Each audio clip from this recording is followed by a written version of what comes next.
Mental health assessment and screening are vital early steps in taking charge of one's mental health and well-being.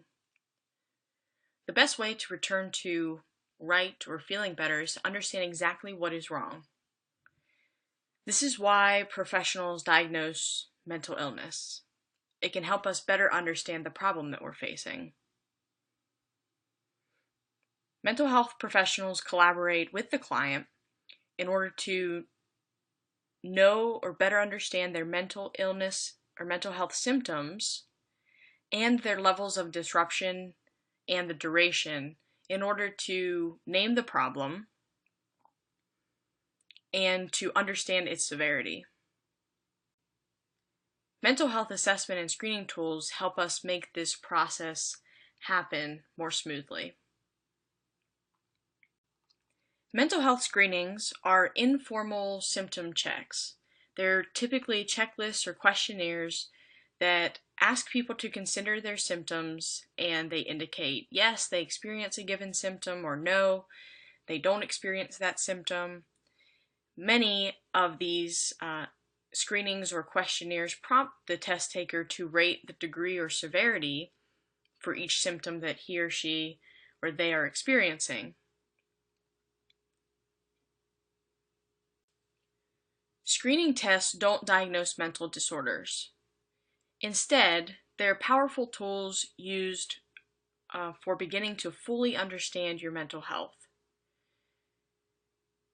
to decide if you should see a mental health professional, and to figure out what areas might be impacting your life the most that you would maybe like to focus on.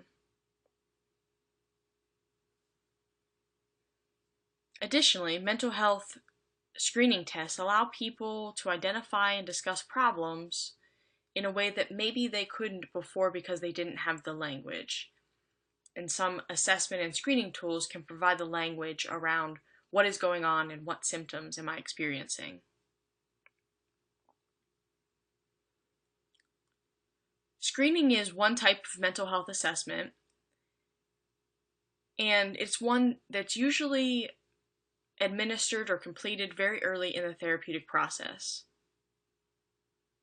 Other assessments, sometimes called measurements, appraisals, or tests, can take place throughout the process of counseling.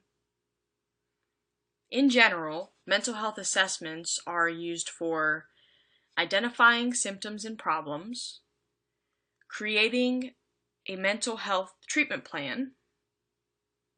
They're used to supplement information used to create a diagnosis. These screening tools can also be used to identify client strengths and measure the achievement of their goals in therapy.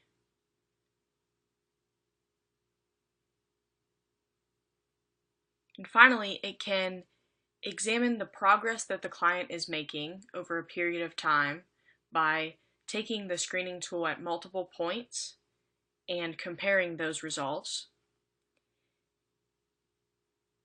And again, it can give the client some language to talk about their problem in a more concrete way that maybe they didn't understand before.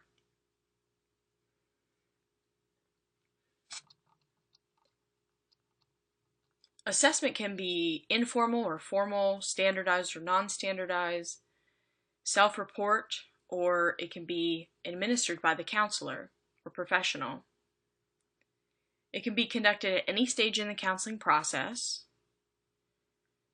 prior to beginning counseling sessions, at the beginning or the intake, the middle, the end, or throughout the entire process at multiple points. There are many ways for people to come to understand what's happening related to their mental health, as well as the scope of the problems or severity of the problems that they're having. In most cases, a variety of mental health assessment tools are used to gather as much information as possible and to supplement the intake and other data gathering tools that we use.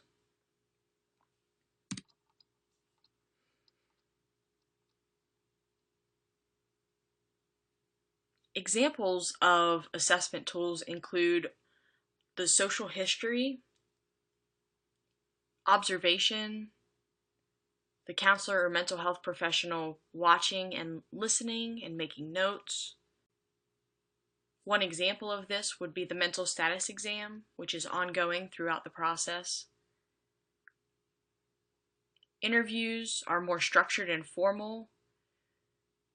They're usually from a script of pre-written questions that need to be answered, or semi-structured, meaning you start with some questions, but then you can also vary from those questions to gather more information.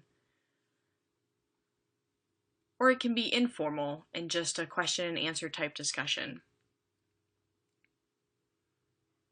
Secondary data might be talking to the client's family, or if it's a child, it might be that you're working with, it might be talking to the teachers.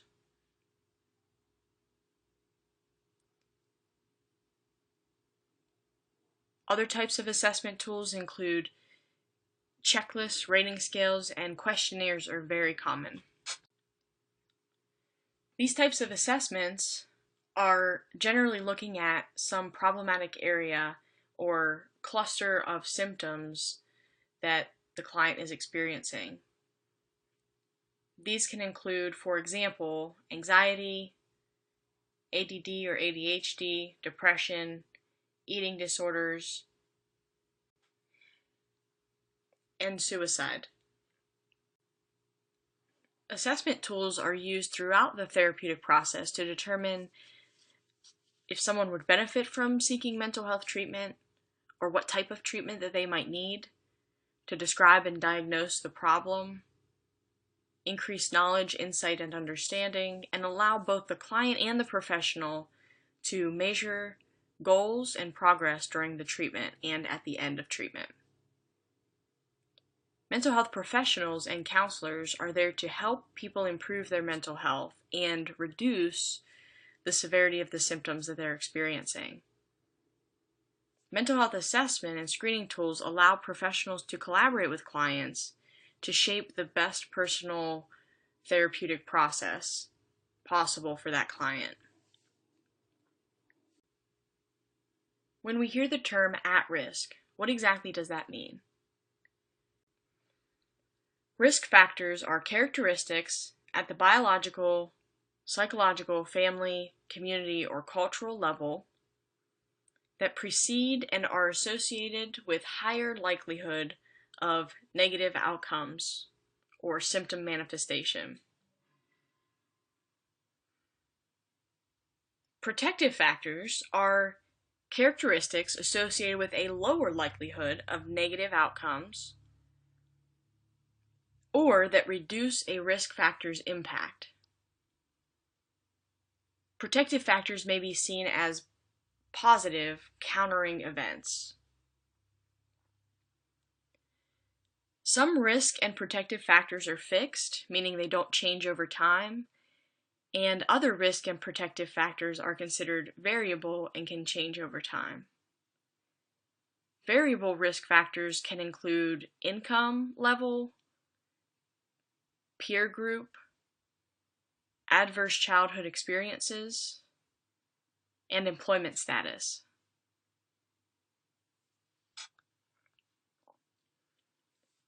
All people have biological and psychological characteristics that make them vulnerable to or resilient in the face of potential behavioral health issues. Because people have relationships within their communities and larger society, each person's biological and psychological characteristics exist in multiple contexts. A variety of risk and protective factors operate within each of these contexts, and these factors influence one another. Targeting only one context when addressing a person's risk or protective factors is unlikely to be successful because people don't exist in isolation and we need to address it from a holistic viewpoint. For example, in relationships, risk factors could include parents who use drugs and or alcohol, or who suffer from mental illness, child abuse and maltreatment, inadequate supervision. Now, in the context of relationships, parental involvement is an example of a protective factor.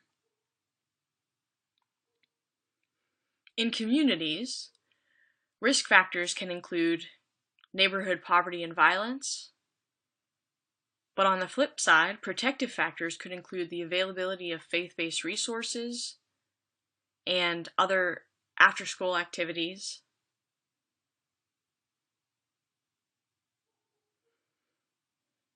In society, risk factors can include norms and laws that are favorable to substance use or racism, a lack of economic opportunity. And at the society level, protective factors might include hate crime laws or policies limiting the availability of alcohol and other substances. Another way that we talk about at risk is individuals who might be at risk for suicide or suicide attempts. About 3% of adults and a much higher percentage in youths entertain thoughts of suicide at any given time. There's really no way to predict who will actually attempt suicide. And so we need to be knowledgeable about how to assess for the risk of suicide or suicide attempt. Suicidal behavior is associated with many different types of events, illnesses, and life circumstances. The strongest predictor of suicide is one or more previous attempts. However, most people who die by suicide die on their first attempt. Sometimes there are no signs or symptoms or red flags that arise prior to that first attempt. There are many factors that increase the risk for suicide, and the greater the number of identified risks, the greater the risk of possible suicide attempt.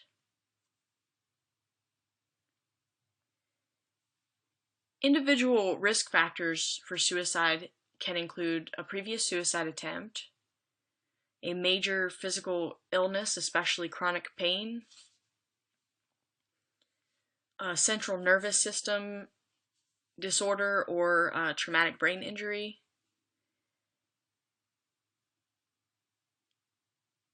mental disorders, particularly mood disorders, schizophrenia, anxiety, PTSD, alcohol and other substance use disorders, personality disorders, such as borderline, antisocial, obsessive compulsive.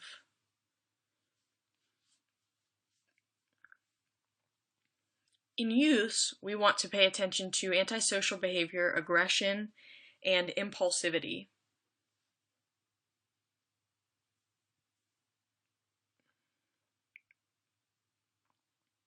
In both adults and children, we want to pay attention to severe anxiety or panic attacks, insomnia, any type of hallucinations, self-hatred,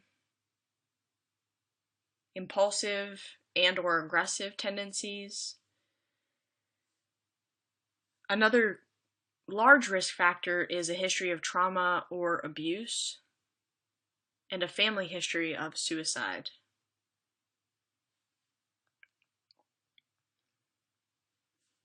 There are also social and environmental risk factors that we should pay attention to, which include a chaotic family environment or history, a separation or divorce, multiple changes in caretakers or living situation, incarceration of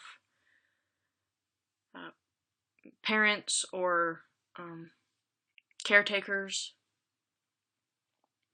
a lack of social support and isolation, easy access to or some familiarity with lethal means such as guns or drugs and different medications, legal difficulties or contact with law enforcement, arrests, incarceration,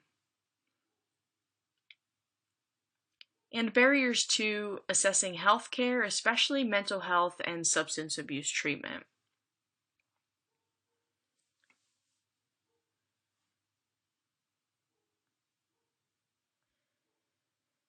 So, the suicide inquiry is probably the most important part because those risk factors that I just mentioned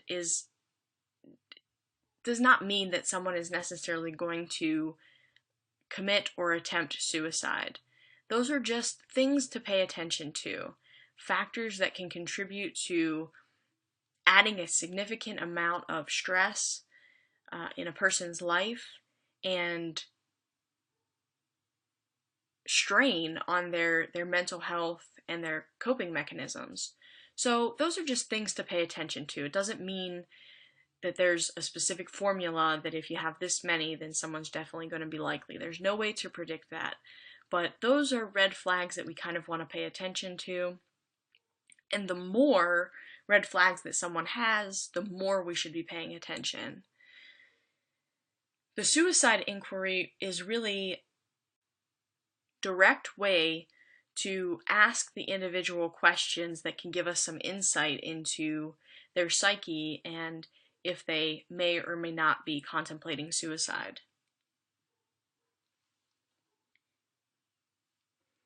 If any suicidal warning signs are evident, or if significant risk factors are present, an initial inquiry is warranted. Ask patients or clients directly about suicide. This is not a time to kind of beat around the bush and make insinuations. This is really a time to be direct and ask. Use non-judgmental, non-condescending, direct approach. Don't ask leading questions like, "You're not thinking of suicide, are you?" Practice the questions several times prior to your encounter. So you have to get comfortable at it's a tough topic to address, so we have to get comfortable talking about it and asking about it. Have you ever thought about killing yourself? Is the most direct way that we can get this type of information. And clients can say, "Yes, I've thought about it," but that still doesn't indicate that they are at high risk because suicidal ideation doesn't always lead to suicide attempt. And so we need to gather more information if they say yes. If they say yes, we need to ask some questions such as, when did you begin having suicidal thoughts? Did any event or stressor kind of lead to these suicidal thoughts? How often do you think about suicide? How long does it last, and how strong are they? What is the worst that it's ever been?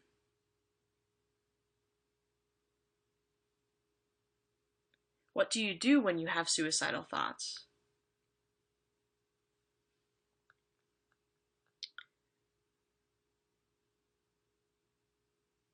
So, asking these questions gives us information about frequency, duration, and intensity of the thoughts. The next part that we need to assess is the plan. We need to ask, do you have a plan? And if so, we need to get the specifics. So, do you have a plan, or have you been planning to end your life? If so, how would you do it? Where would you do it? Do you have the means to complete this?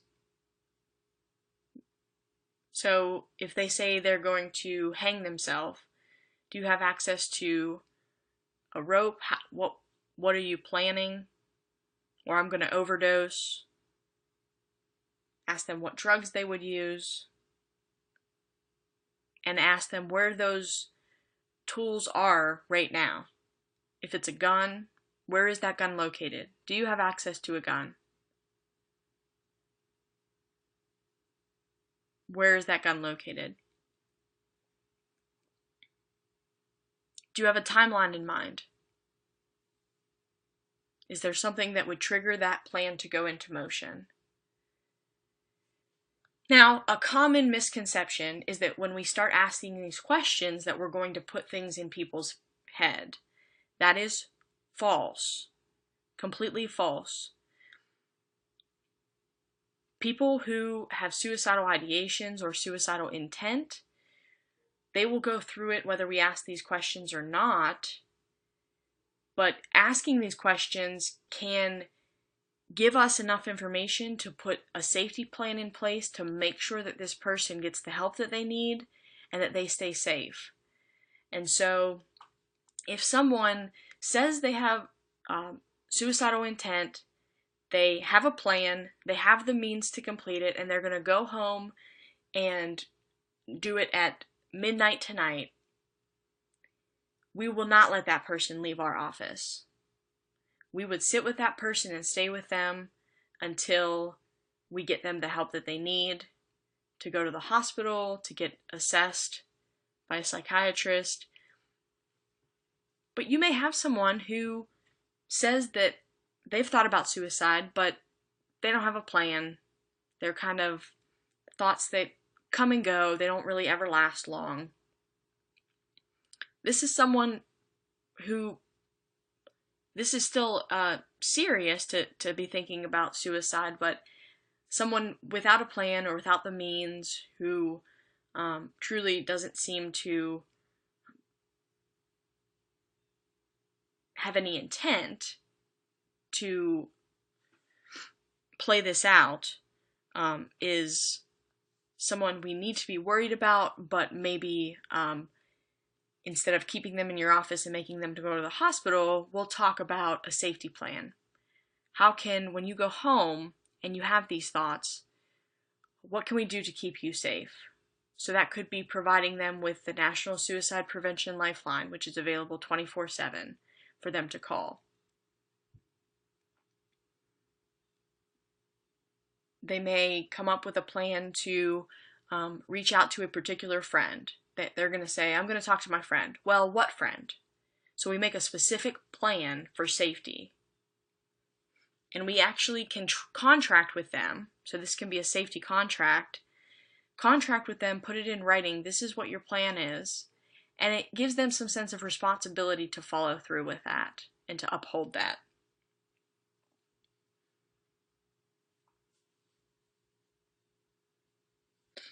So the last part of the suicide assessment is really assessing the intent. So determining to what extent the plan or act is lethal versus self-injurious.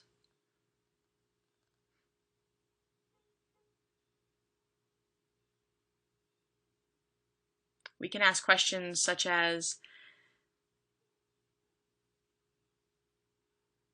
what have you done to begin to carry out the plan? Have you rehearsed what you would do or made other preparations, such as updated life insurance, made arrangements for pets? Sometimes you'll see that people start to give their belongings away. These are big, big red flags.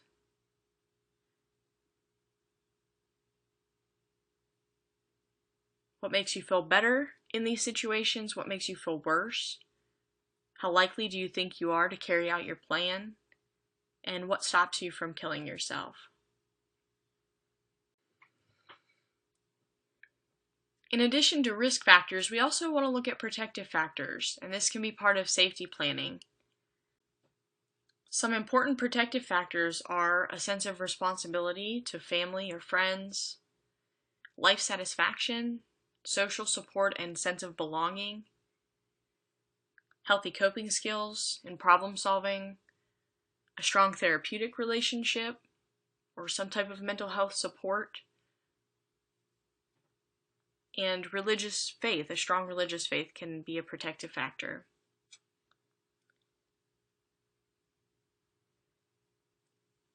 assessing suicide in patients or clients is really complex whenever there's mental illness or mental health problems involved and substance abuse. Sometimes there are family, contextual, and environmental both risk and protective factors to consider.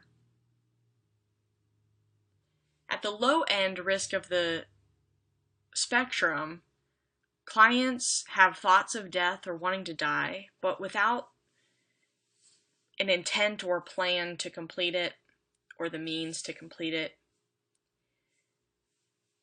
Those with highly specific suicide plans, preparatory actions, or rehearsals, and clearly articulated intent are at the high end of the risk spectrum. Impaired judgment, meaning intoxication or mania, psychosis, impulsiveness, these further exacerbate the heightened risk. There's really no screening tool or questionnaire that can accurately predict which clients among the many with suicidal risk will actually go on to make a suicide attempt, either fatal or non-fatal. So we need to do the best that we can in the situations where people are alluding to suicide. So if they have extreme hopelessness, or if they're saying people would be better off without me, any kind of gray area where someone's alluding to not being around anymore or things being over is when we need to go into that mode of suicide risk assessment. And we need to make sure that we're really direct and non-judgmental and supportive. And it's better to be safe than sorry. And so if your gut tells you something, even if they're kind of in the middle, the moderate risk area, it's really better to be to go a little over the top and be protective, and then to dismiss it and have something tragic occur. So it is an important tool to have in our toolbox so that we feel equipped whenever this situation arises.